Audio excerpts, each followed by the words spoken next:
Hello, Colin here. Punch and Judy booth possibilities. Joey the Clown. Um, I remember, I think it was Sergei Obrostov, the Russian puppeteer, in a book that I read of his many years ago when I was a teenager, mentioning the ancient Chinese Punch and Judy booth, which was a man who, the booth was attached to the man. He was working this way with his hands in front of his face. His head and face were covered, but he could see through to operate the puppets. And the booth itself would be sitting on his body, strapped to his shoulders, and he could move and walk around. And this is how they were doing public performances. And the puppets were attached round his waist on a belt, so he could go down, change figures, and do his show. Not a Punch and Judy show, but a Chinese puppet show.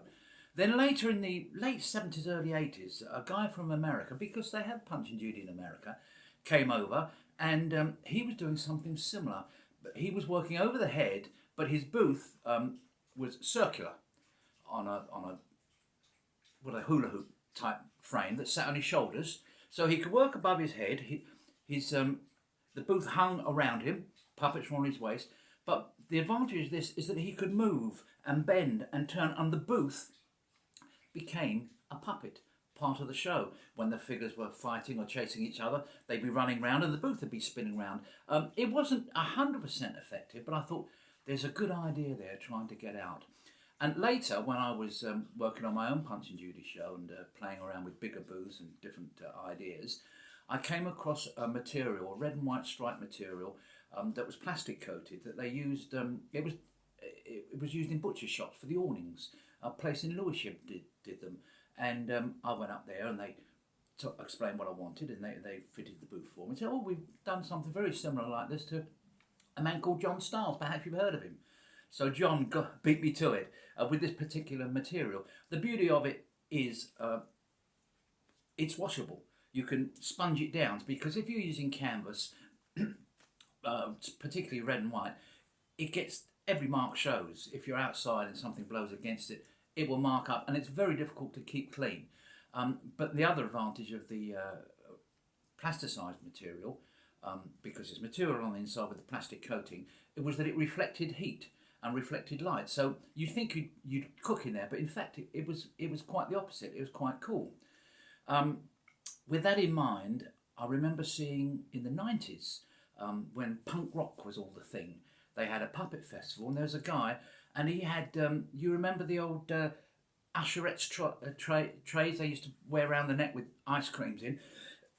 Well, he had a similar thing, and he had two false arms with gloves, and so it looked as though he was holding the box in front of him, and the puppets would be operated in front of his face. Obviously, it was only semi there because you could see the operator all the time, but it was a novelty, and lots of people have had lots of different ideas of getting away from the standard Punch and Judy booth, which is brilliant, particularly for fetes and outside functions, but pretty impractical with low ceilings nowadays. I've explained that to you when I was talking about Percy Press and the cabaret booth.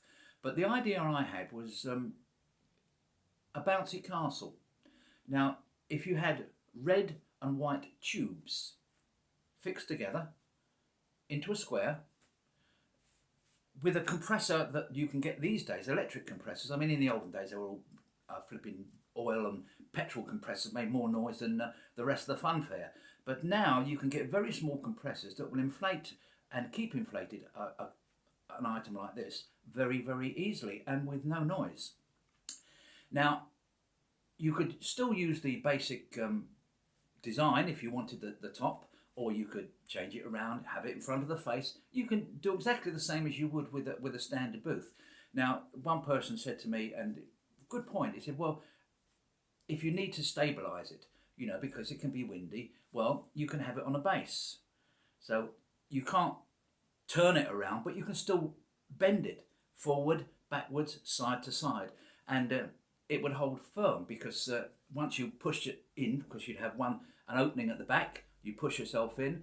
The puppets again could be on round your waist or fixed to appropriate ties in the booth, and of course you can always put ties from the top of the booth, as they put a standard bouncing castle down, you know, with pegs into the floor. So that wouldn't be a big problem, I don't think. Now, I'm too old to try it. In my heyday, 30 years ago, I would have had a pop. And I know that you Punch and Judy men, we're all nutters.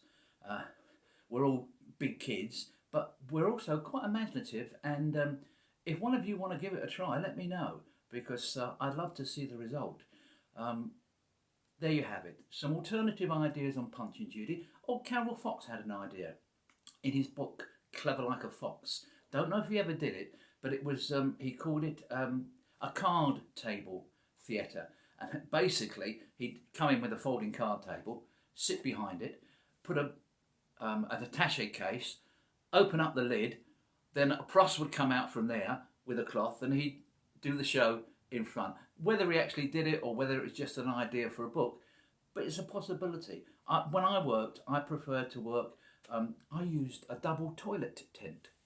So it's nice and wide and easy to put up. You just unfold it in 30 seconds, put the cloth around it, and with a gauze between your face and the audience, you've got a lovely black background for the puppets, so they show up well, and you can see the audience.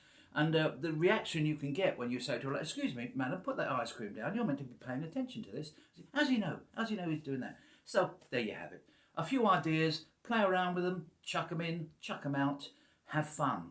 That's what Punch and Judy is all about. Oh, I'll be posting some more pictures of my dad's Punch and Judy figures from the 1940s in the next few hours. So have a little look if you're a Punch and Judy freak. Thanks for watching. You know what I'm going to say, TTFN. Wait for the finger. It's coming now.